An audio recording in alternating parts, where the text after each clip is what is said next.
This is not quite the episode I had planned for this week. Actually, I didn't think I'd get one out at all. And if you've been following on social media or the news, you probably know why. I live in the southeast portion of Hawaiʻi Island. I've lived here for about 5 years now. And this past week, or I guess by the time you hear this, last week, Hurricane Lala came through the islands. My family is safe. Our home is safe. We lost power, and there are certainly inconveniences that come with that, but we're okay. A lot of people here are not. Hawaiʻi Island took an enormous hit. There are homes that were damaged, roads and bridges that were damaged, people who lost things that simply cannot be replaced. An entire community was demolished by floodwater. And right now, while I'm recording this, there are people waking up trying to figure out what their lives look like after everything changed in a matter of hours. So I want to be really careful with this episode. I'm not going to take someone else's devastation and turn it into a cute metaphor about relationships. For people who lost their homes, their belongings, their sense of safety, this isn't a metaphor. This is their life. But living through this week has made me think a lot about something I believe almost every person listening to this podcast understands in some way: the unknown. For days leading up to the hurricane, that's where we lived. You watch forecasts, you watch the track, you watch the wind speed, you prepare, you buy what you can, you charge everything, you make plans, and then you wait. How bad is this actually going to be? Will the track change? Will our house be okay? Will everyone we love be okay? What is tomorrow morning going to look like? And there comes a point when you've done everything you can do and there's nothing left to do except wait. Then the storm comes and eventually it passes. And suddenly there's a different kind of unknown. What now? As I sat with that question, I realized that I've spent a lot of my life living in some version of it. And I think a lot of you have too. Maybe your storm wasn't a hurricane. Maybe it was the day you realized your marriage wasn't what you thought it was. Maybe someone died or someone left or you lost a job. Maybe your health changed. Maybe you finally left the relationship and then woke up the next morning and realized that leaving was only the first decision. Now, you had to build a life. Or maybe nothing dramatic happened at all. Maybe you just woke up one morning and realized, I don't want to live like this anymore. And then came the terrifying question. Okay, so what now? That's what I want to talk about today. Not having the answer, not knowing exactly what comes next, and learning that maybe you don't actually need to. Welcome back to Pattern Breakers Collective. I'm Lisa. Today's episode is going to be a little different. Usually we're talking specifically about relationships, emotional abuse, coercive control, trauma bonds, people-pleasing, self-abandonment, the patterns that keep women stuck in relationships and lives that are hurting them. We're still going to touch on some of that today, but I want to zoom out because uncertainty isn't exclusive to unhealthy relationships. It's part of being human. And this week has reminded me just how quickly the things that we believe are certain can change. I think most of us have this quiet assumption that tomorrow is going to look roughly like today. We make appointments for next month. We plan vacations 6 months out. We buy groceries for the week. We talk about what we're going to do next year. We have to live that way. You can't wake up every morning thinking everything could completely fall apart today and still function. So we build our lives around a certain amount of assumed stability. And most days, it works. Until something happens that reminds you that you were never actually promised any of it. And that can be terrifying, but I also think there's something important that we get to see about ourselves in those moments. Not that everything happens for a reason. I don't believe we need to put some inspirational bow around painful things. Sometimes terrible things just happen. But when life becomes uncertain, we get to see something that we don't always notice when everything is comfortable. We get to see how we respond when we can't control the outcome. And for a lot of us, especially those who have been spending years surviving unpredictable environments, that's where things get really interesting.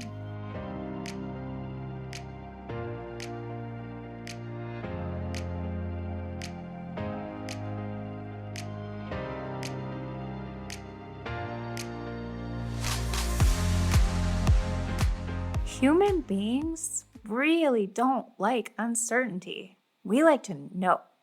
Even when the thing we know isn't particularly good, there's something strangely comforting about predictability. And I think that's one of the things that people sometimes misunderstand about women who stay in unhealthy relationships. From the outside, someone might look at the situation and think, why would you stay there? Why wouldn't you just leave? Anything would be better than this. But your nervous system doesn't necessarily hear anything would be better. Sometimes it hears anything could happen. And those are very different things. You might be miserable in your marriage, but you know how this marriage works. You know his moods. You know what sets him off. You know when to talk and when not to. You know what happens when he's angry, how long the silent treatment usually lasts. What version of yourself keeps things relatively calm? Is that healthy?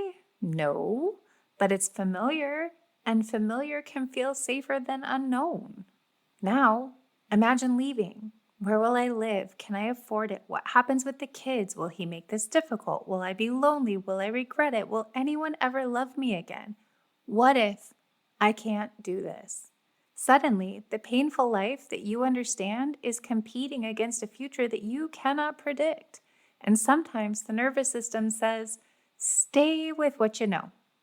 Not because it's good, because we've already learned how to survive it. And this doesn't only happen in unhealthy relationships. People stay in jobs they hate because at least they have a paycheck. They stay in friendships where they feel small because they've been friends for 20 years. They stay in identities they've outgrown because they don't know who they are without them. Sometimes we choose a painful known over an uncertain possibility, and I think that we need to have compassion for that. But compassion doesn't mean we never challenge it. Because eventually we have to ask, is this actually safe? Or is it simply familiar? Those are not the same thing. This is especially important for women who grew up in chaos or who have spent years in unpredictable relationships. You can become incredibly good at anticipating. You read rooms, you read faces, you notice changes in a tone that nobody else notices. You think 5 steps ahead. You prepare for every possible outcome. And sometimes people call that being organized or intuitive or incredibly responsible. And sometimes it is. But sometimes it's hypervigilance. It's a nervous system that learned, if I can predict what's coming, maybe I can protect myself from it. That strategy may have kept you safe at some point, but eventually it can harden into this belief that you need to know what's going to happen before you can make any decision at all. And that becomes an impossible standard. You can't know whether leaving will be easy. You can't know whether a new relationship will work. You can't know exactly what your life is going to look like a year from now. And if certainty becomes the requirement before you move, you may never move because life doesn't offer that kind of guarantee. Familiar is not the same as safe. A life you've learned to survive is not the same as a life worth living. And a nervous system that says, stay because we know this, is not wisdom. It's protection that outlived the thing that it was protecting you from. Preparation and control are not the same thing. This is probably one of the biggest things the hurricane reminded me of this week.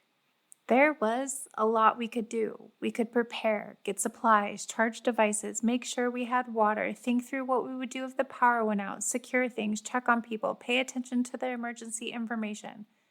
There were real actions available to us, and taking those actions mattered. But eventually, you reach the end of the list, and the storm is still coming. That's the moment that I think a lot of us struggle with because preparation gives us something to do, but control gives us the illusion that if we do everything correctly, we can guarantee the outcome. And we cannot. Those are very, very different things.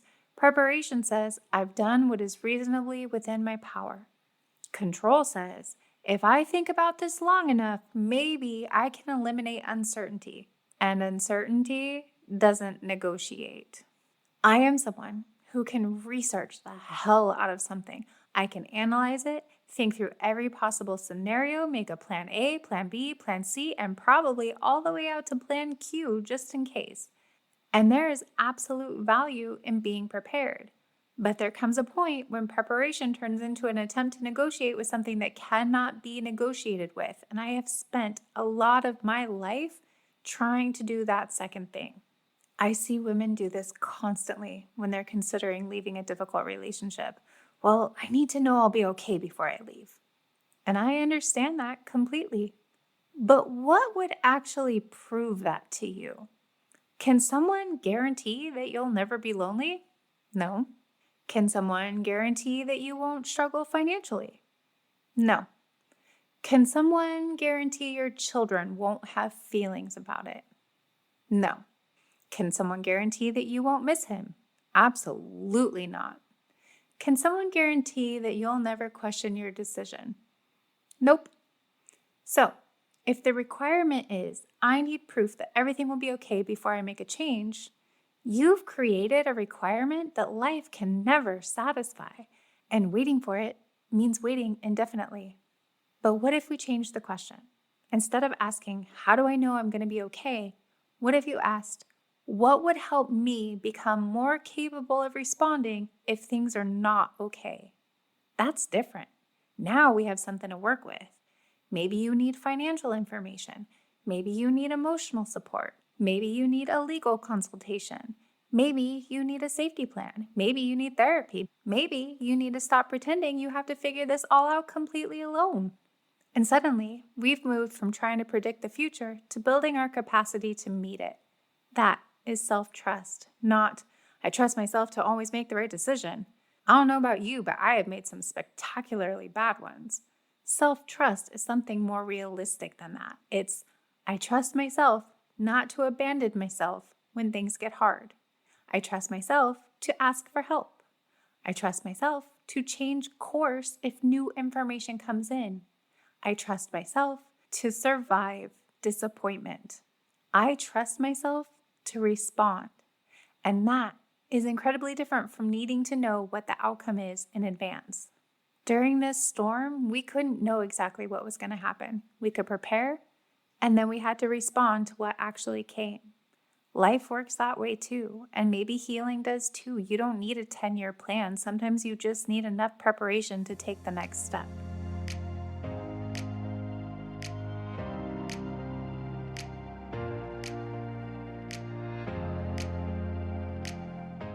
You don't need the whole map. I think this is where people get overwhelmed when their lives change. We immediately zoom all the way out. Let's say you're considering leaving a 20-year marriage. Your brain doesn't stop at where would I stay next month? Oh no, your brain is already at Christmas 6 years from now. What happens when our daughter gets married? Where will everyone sit? What happens when we have grandchildren? Will I spend Christmas alone? What if he remarries? What if I don't? What will retirement look like? You haven't even made the first phone call yet, and your brain has already constructed 17 hypothetical futures. No wonder you're terrified. Or maybe you've already left and you're sitting in a new apartment surrounded by boxes thinking, how am I supposed to rebuild my entire life? And the answer to that is, you're not today. Today, maybe you unpack the kitchen. Maybe you call the insurance company. Maybe you cry. Maybe you go to work because life bizarrely keeps requiring ordinary things from us even when things feel completely different. Maybe you call someone and say, can you just stay on the phone with me for a little while? That's enough for today. That really is enough. This is actually one of the things I'm watching happen around me right now in the aftermath of the hurricane. When a disaster happens, you don't rebuild an entire community the next morning. First, you assess what happened, what's still standing, what needs immediate attention, who needs help first, what resources are available, what can wait. And then you start one thing at a time, and that's it. I think we can give ourselves the same grace when our personal life falls apart. You don't have to rebuild your entire life while you're still standing in the wreckage. Take inventory first. What is okay? What isn't? What needs attention right now? What can wait until next week? What decision actually has to be made today? And what decision are you trying to force yourself to make because uncertainty makes you feel uncomfortable? Those are different things that require different responses. I know we want some huge answer, some beautiful 5-step plan that tells us exactly how to rebuild. But sometimes resilience is incredibly unglamorous. Sometimes it's simply, I don't know how I'm going to do all of this, but I know what I need to do today. And today is enough. Not forever, just today. I want to tell you something about the last few days. We've been without power at home since the storm, and I don't know when it's coming back. I'm lucky to have the ability to have an office located in an area that power gets prioritized. There are crews working all over the island, roads that need attention, communities dealing with damage far more significant than anything happening at my house. And there's a strange thing that happens when you're sitting inside a situation like this. You want to do something. At least I do. I am not particularly good at sitting around feeling helpless. But there's a reality that I have to face. I'm not a first responder. I'm not a lineman. I'm not operating heavy equipment. I can't restore the electrical grid. I can't repair a washed out road. And wandering into places where emergency crews are trying to work because I desperately want to feel useful does not make me useful. It makes me one more person that they have to worry about. So I have had to ask myself a different question. What actually belongs to me right now? And the answers have been pretty simple. I know how to support people emotionally, so I have offered free crisis counseling over the next couple of weeks to people who are struggling. I know how to use my voice, so I'm sitting here making this podcast. I know how to check on people, so I reach out and I ask, are you and your family okay? Do you need anything? I have 2 capable hands, and when it's time to help rebuild, I can use them. And right now, I can stay out of the way because sometimes that's a responsibility too. There's a humility in recognizing that this part isn't mine. And I think that that's something that we lose sight of when we're scared. We start believing that if we're not controlling everything, we're doing nothing. But that's just not true. There is an enormous space between controlling everything and being completely powerless, and that's where agency lives. I think this applies to so many moments in life. If someone you love is struggling, you may not be able to fix it, but maybe you can just sit with them. If your adult child makes a decision that you don't agree with it, you may not be able to control it, but you can decide what kind of parent you're going to be while they navigate it. If your marriage is ending, you cannot control how your partner behaves, but you can decide how you care for yourself through it. If you're living in an unhealthy relationship and you aren't ready or able to leave, you may not be able to change your entire situation today, but maybe you can make one phone call, tell one person the truth, get one piece of information, put one support in place. That's agency. Not, I can make everything okay, but there is something here that belongs to me. And when everything feels out of control, sometimes finding the one thing is enough to help you put your feet back underneath you. Something else I've been thinking about this week is how much we need other people. And that's interesting for me to sit with because I think a lot of women in this community have become incredibly good at being the person that everyone else needs. You're the one people call. You're the one who figures it out. You're the one who stays calm. You're the capable one. And being capable can become such a strong part of your identity that receiving help starts to feel really uncomfortable, like it means something bad about you. But look at what happens when an entire community is affected by something. Nobody has everything. Someone has equipment, someone has food, someone has professional training, someone has a place for people to sleep, someone knows how to organize, someone knows how to listen, someone has physical strength. And maybe someone doesn't have much of anything right now because they're the one who just lost everything. Their job isn't to contribute equally. Their job right now might simply be to receive. I really want to sit with that for a moment because I think that women need permission to hear it. There are seasons of your life when you will be the person helping. And there are seasons when you will be the person who needs help. Neither one determines your worth. You don't have to earn support by being useful first. You don't have to immediately repay someone for showing up for you. And you don't have to apologize because this happens to be the season when you don't have anything left to give. I think we've built this strange mythology around strong women. Oh, she's independent, she's resilient, she handles things, she doesn't need anybody. And I don't necessarily think that's strength. I think sometimes that's survival dressed up as independence. Because real strength can also sound like, I don't know what to do. Can you help me? Can you sit with me? Can I stay with you? Can you help me understand my options? I don't want to be alone tonight.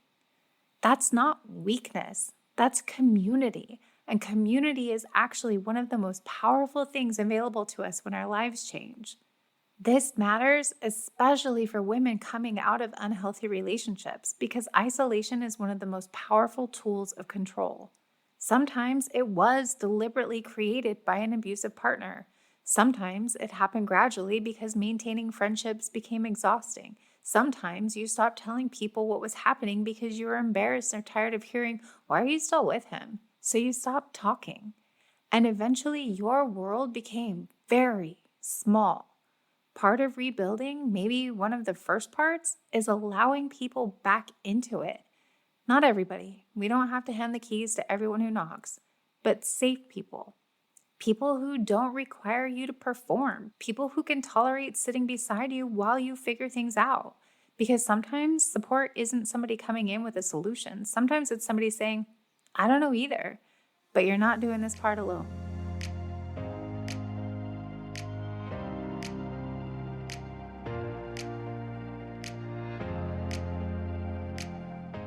There's something about the word rebuilding that I've been sitting with this week. We hear it after disasters all the time. We're going to rebuild. Of course we are.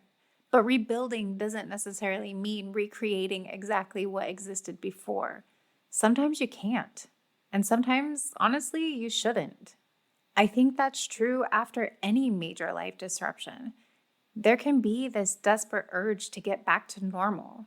After a breakup, after a divorce, after a loss, after leaving an abusive relationship, after your life changes in some enormous way, you think, I just want to feel like myself again.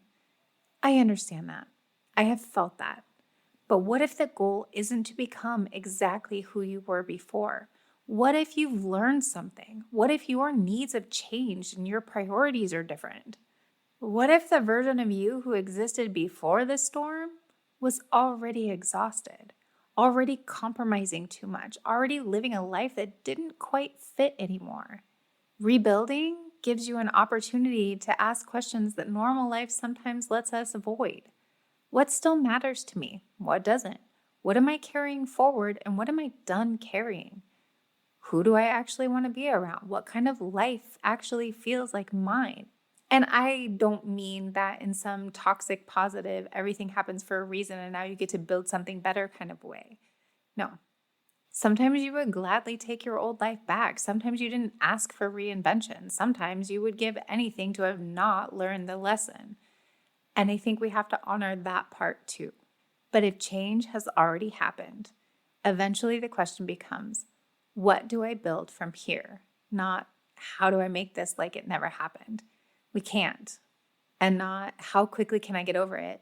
That's just not how grief works. Just given what is true now, what do I want to build? That's a gentler question. And you may not know yet, and that's okay. There may be a period between the old life and the new one where you don't recognize yourself. And I think that we rush that period. We want the transformation montage. 3 months later, new apartment, new haircut, new career, new confidence, new woman. Real life is messier than that. Sometimes rebuilding looks like sitting on the floor surrounded by boxes wondering where the hell the can opener is. Sometimes it looks like having a wonderful day and then crying in the grocery store. Sometimes it looks like feeling incredibly strong at 10 in the morning and completely lost by 4 in the afternoon. And sometimes progress is simply realizing 6 months ago, this would have destroyed me for a week. Today, it hurt for an hour. That is rebuilding too, quietly, piece by piece, without anyone watching. You don't have to earn your resilience by doing this gracefully. You don't have to handle it well. You just have to keep going one unglamorous, uncinematic, sometimes very ordinary day at a time.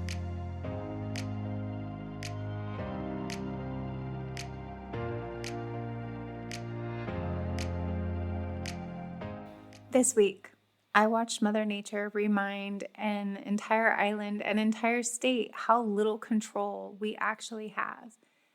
And then I watched people remind each other how much we still have. People checking on neighbors, people sharing information, people offering what they had, first responders going towards situations the rest of us were being told to stay away from, crews working to restore what can be restored, people simply sitting beside other people who were devastated because sometimes there isn't anything useful to say and showing up anyway is everything. I don't want to turn that into an inspirational lesson because for the people who lost homes, for the people whose communities were washed away, this isn't inspiring. It's painful, it's frightening, it's exhausting, and it's going to take a very long time. But watching all of this has reminded me of something that I want to carry with me. We don't always get to choose what changes our lives. Sometimes the storm comes anyway. Sometimes the relationship ends, sometimes someone dies, sometimes the job disappears, sometimes our health changes. Sometimes someone who we trusted turns out not to be who we believed they were. Sometimes we make the choice ourselves because we finally realize that we can't keep living the way we've been living. And suddenly we're standing in a life that we don't recognize yet. Maybe you are there right now. Maybe your life changed recently. Maybe you're considering changing it. Maybe you're still standing in the middle of something that you genuinely have no idea how it's going to turn out. I don't have a magical answer for you. I'm not sure you need one. I think maybe you need 3 questions. Just 3. 1, what actually needs my attention right now? 2, what belongs to me to do? And 3, where do I need someone else? That's enough. You don't have to rebuild your entire life today. You don't have to know who you're going to be 5 years from now. You don't have to convince yourself that everything is going to be okay. Sometimes you simply have to trust that when the next thing comes, you'll meet it. And when you can't meet it alone, you'll reach for somebody who can stand there with you. Maybe that's resilience. Not, I know I'm going to be okay, but I don't know yet, and I don't have to know yet. I can prepare, I can respond, I can ask for help. I can help someone else when I'm able. I can rest when I'm not. I can do what belongs to me and release what doesn't. And tomorrow, I'll figure out tomorrow.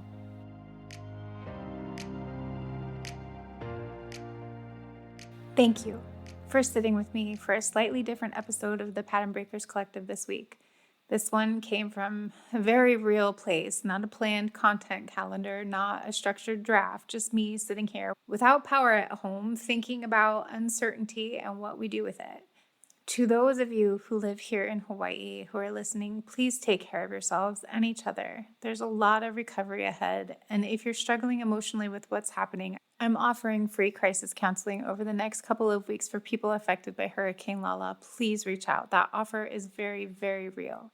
And for my broader Pattern Breakers community, if your storm looks different, if you're facing the end of a relationship or trying to decide what comes next, rebuilding after emotional abuse, or simply realizing that you don't want to keep living inside the same patterns, you don't have to figure that out alone either. The 12-week group program and options for individual support are all available on my socials or at patternbreakerscollective.com. Reach out anytime. If today's episode made you think of someone who is standing in their own version of what now, send it to them. Not because this episode has the answer, but maybe because they need someone to remind them that they don't have to have the answer yet, and that where they are right now is a place where it's okay to simply not know.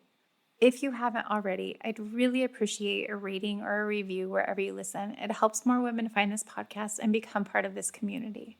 For now, I'm going to keep doing what I can do. I'm going to go check on people, offer the support I know how to offer, and be ready to help when help is needed. and stay out of the way when people who know how to do something better than I do need the room to do it. And apparently, I'm going to keep waiting for the lights to come back on at home, because that's what's mine to do today. And whatever you're facing, maybe you don't need to figure out the whole thing either. Find what's yours today. Do that. Let someone else help you with the parts that aren't. And we'll figure out tomorrow when tomorrow gets here.